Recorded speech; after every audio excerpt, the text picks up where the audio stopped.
బాలీవుడ్లో మంచి టాక్ తెచ్చుకున్న లాపతా లేడీస్ సినిమాని సుప్రీంకోర్టులో ప్రదర్శించనున్నారు.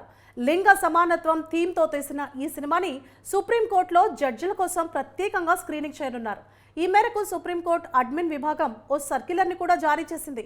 ఈ సినిమా స్క్రీనింగ్ సమయంలో నిర్మాతలు ఆమిర్ ఖాన్, కిరణ్ రావు కూడా అక్కడే ఉంటారని వెల్లడించింది. సుప్రీంకోర్టుని ఏర్పాటు చేసి 75 ఏళ్లు పూర్తయిన సందర్భంగా ఈ చిత్రాన్ని ప్రదర్శిస్తున్నట్లు తెలిపింది.